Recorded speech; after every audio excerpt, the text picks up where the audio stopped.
Voter പട്ടിക പരിഷ്കരണത്തിൻ്റെ ഭാഗമായാണ് BLO അതായത് ബൂത്ത് ലെവൽ ഓഫീസർമാർ വീടുകളിൽ എത്തിച്ചേരുന്നത്. എല്ലാ വോട്ടർമാർക്കും BLOമാർ 2 ഫോമുകൾ വീതമാണ് നൽകുന്നത്. ഈ ഫോമുകൾ എങ്ങനെയാണ് പൂരിപ്പിക്കുന്നത്, അതുപോലെ തന്നെ 2002 വോട്ടർ പട്ടികയിലെ വിവരങ്ങൾ എങ്ങനെയാണ് കണ്ടുപിടിക്കേണ്ടത് തുടങ്ങിയ കാര്യങ്ങളാണ് ഇന്നത്തെ വീഡിയോയിൽ ലൈക്ക് ചെയ്യാനും അതുപോലെ ഹൈപ്പ് ചെയ്യാനും മറക്കരുത്. നൽകുന്ന 2 ഫോമുകളിൽ ഒന്ന് നമ്മൾക്ക് തിരികെ തരും. ഇത് സൂക്ഷിച്ചു വയ്ക്കേണ്ടതാണ്. പിന്നീടുള്ള എല്ലാ പരാതികൾക്കും ഈ രസീതാണ് പ്രധാന രേഖ. ഫോം ഓൺലൈനായി പൂരിപ്പിക്കാനും സൗകര്യമുണ്ട്. വോട്ടർ പട്ടികയിൽ ഉൾപ്പെട്ട ഓരോരുത്തർക്കും ഇതുപോലെ 2 ഫോമുകൾ വീതമാണ് നൽകുക. ഇതിൽ 3 ഭാഗങ്ങളാണ് പൂരിപ്പിക്കാനുള്ളത്. ആദ്യത്തെ കോളത്തിൽ ഇപ്പോഴത്തെ വിവരങ്ങളും രണ്ടാമത്തെ കോളത്തിൽ 2002 വോട്ടർ പട്ടികയിലെ വിവരങ്ങളുമാണ് ചേർക്കേണ്ടത്. മൂന്നാമത്തെ കോളത്തിൽ 2002 വോട്ടർ പട്ടികയിൽ പേര് ഇല്ലാത്തവരാണ് പൂരിപ്പിക്കേണ്ടത്. 40 വയസ്സിന് താഴെയുള്ള വോട്ടർമാർ 2002 പട്ടികയിൽ ഉണ്ടാകില്ല. ഇനി ഫോം എങ്ങനെയാണ് പൂരിപ്പിക്കേണ്ടത് എന്ന് നോക്കാം.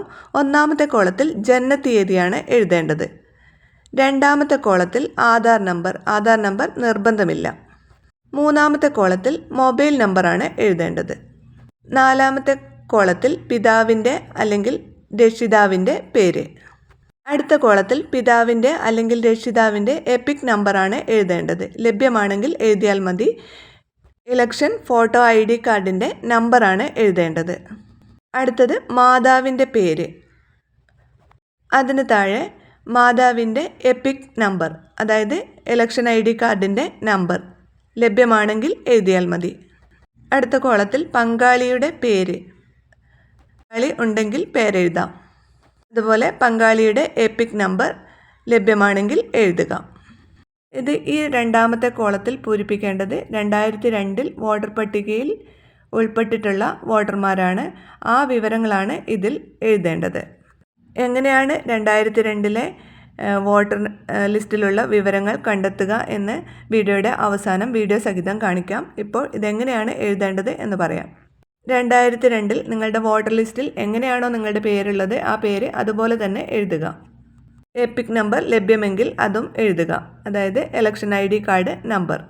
ആ വോട്ടർ ലിസ്റ്റിലുള്ള ബന്ധുവിൻ്റെ പേര്, നിങ്ങളുടെ ബന്ധുവിൻ്റെ പേര് ആ വോട്ടർ ലിസ്റ്റിൽ എഴുതിയിട്ടുണ്ടാകും. ആ പേര് എഴുതുക. അടുത്തത് ജില്ല, അതിന് താഴെ സംസ്ഥാനത്തിൻ്റെ പേര്, അതുപോലെ നിയമസഭാ മണ്ഡലത്തിൻ്റെ പേരും എഴുതുക. 2002 നിയമസഭാ മണ്ഡലത്തിൻ്റെ പേരാണ് എഴുതേണ്ടത്. അതുപോലെ നിയമസഭാ മണ്ഡലത്തിൻ്റെ നമ്പർ, ഭാഗ നമ്പർ, ക്രമ നമ്പർ. ഈ കോളം എഴുതാൻ 2002 വോട്ടർ ലിസ്റ്റ് അത്യാവശ്യമാണ്. അതിലാണ് ഈ വിവരങ്ങളൊക്കെ ഉള്ളത്. അത് വീഡിയോയുടെ അവസാനം കാണിച്ചു തരാം. അടുത്ത കോളത്തിൽ ഇനി എഴുതേണ്ടത്, അടുത്ത കോളം 2002 വോട്ടർ പട്ടികയിൽ ഉൾപ്പെടാത്തവർ മാത്രം പൂരിപ്പിച്ചാൽ മതി. ഇവിടെ ബന്ധുവിൻ്റെ വിവരങ്ങളാണ് ചേർക്കേണ്ടത്. പേര്, അതുപോലെ എപിക് നമ്പർ, ബന്ധുവിൻ്റെ പേര്, ബന്ധം, ജില്ല, സംസ്ഥാനത്തിൻ്റെ പേര്, നിയമസഭാ മണ്ഡലത്തിൻ്റെ പേര്, നിയമസഭാ മണ്ഡലത്തിൻ്റെ നമ്പർ, ഭാഗ നമ്പർ, ക്രമ നമ്പർ. ഇത്രയുമാണ് പൂരിപ്പിക്കേണ്ടത്.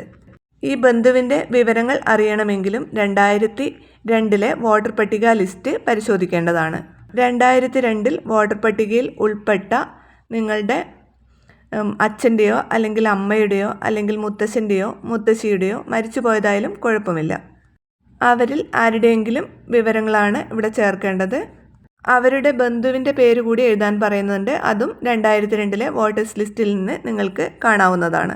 2002 വോട്ടേഴ്സ് ലിസ്റ്റ് പരിശോധിക്കുന്നതിനുള്ള ലിങ്ക് ഡിസ്ക്രിപ്ഷൻ ബോക്സിലുണ്ട്. ആ ലിങ്കിൽ ക്ലിക്ക് ചെയ്യുമ്പോൾ ഇവിടെ കൊടുത്തിട്ടുണ്ട് ceo.kerala.gov.in. ഗൂഗിളിൽ സെർച്ച് ചെയ്യുമ്പോൾ ഇതുപോലൊരു പേജിലേക്കാണ് വരിക. ഇവിടെ കാണാം വോട്ടേഴ്സ് കോർണർ എന്ന് കാണാം. വോട്ടേഴ്സ് കോർണറിൽ ക്ലിക്ക് ചെയ്യുക. അപ്പോൾ കാണാം ഇലക്ട്രൽ റോൾ SIR 2002. അവിടെ ക്ലിക്ക് ചെയ്യുക. അപ്പോൾ ഇതുപോലെ കാണാം. ഇവിടെ ജില്ല തിരഞ്ഞെടുക്കാനാണ് പറഞ്ഞിട്ടുള്ളത്. ജില്ലകൾ കൊടുത്തിട്ടുണ്ട്. ഏതാണോ നിങ്ങളുടെ ജില്ല ആ ജില്ല സെലക്ട് ചെയ്യുക. കൊടുത്തിട്ടുണ്ട് തിരുവനന്തപുരം, കൊല്ലം, പത്തനംതിട്ട അങ്ങനെ കൊടുത്തിട്ടുണ്ട്. അതിലേതാണോ നിങ്ങളുടെ ജില്ല അത് സെലക്ട് ചെയ്യുക. ജില്ല സെലക്ട് ചെയ്തതിന് ശേഷം അടുത്തത് നിങ്ങളുടെ നിയോജക മണ്ഡലം തിരഞ്ഞെടുക്കാനാണ് പറഞ്ഞിട്ടുള്ളത്. അപ്പോൾ 2002 നിങ്ങളുടെ മണ്ഡലത്തിലെ വോട്ടിംഗ് കേന്ദ്രങ്ങളുടെയൊക്കെ ലിസ്റ്റ് കാണാം. അതിൽ നിന്ന് നിങ്ങളുടെ വോട്ടിംഗ് കേന്ദ്രം കണ്ടുപിടിക്കുക. അതിന് താഴെ ഡൗൺലോഡ് എന്ന് കൊടുത്തിട്ടുണ്ട്. ഡൗൺലോഡ് ചെയ്യുക. ഡൗൺലോഡ് ചെയ്തെടുത്താൽ ഇതുപോലെയാണ് കാണാൻ സാധിക്കുക. ഇതിൽ ഏറ്റവും അവസാനത്തെ കോളത്തിൽ വീട്ടുപേരാണ് കൊടുത്തിട്ടുള്ളത്. വീട്ടുപേര് വെച്ച് എളുപ്പം തന്നെ കണ്ടുപിടിക്കാം. നിങ്ങളുടെ ഒരു കുടുംബത്തിലുള്ള ആൾക്കാരുടെ പേരൊക്കെ അടുത്തടുത്ത് തന്നെ കാണാൻ സാധിക്കും. ബാക്കിയുള്ള വിവരങ്ങളൊക്കെ അതിൽ നിങ്ങൾക്ക് നോക്കിയാൽ കാണാൻ സാധിക്കും. ഫോമിൽ ഫില്ല് ചെയ്യേണ്ട വിവരങ്ങളൊക്കെ ഇതിൽ നിന്ന് നിങ്ങൾക്ക് കണ്ടെത്താവുന്നതാണ്. അപ്പോൾ വീഡിയോ ഷെയർ ചെയ്യാൻ മറക്കരുത്. അതുപോലെ ആദ്യമായി കാണുന്നവർ ഈ ചാനൽ ഒന്ന് സബ്സ്ക്രൈബ് ചെയ്യുക. അതുപോലെ തൊട്ടടുത്തുള്ള ബെല്ലൈക്കൺ എനേബിൾ ചെയ്യാനും മറക്കരുത്.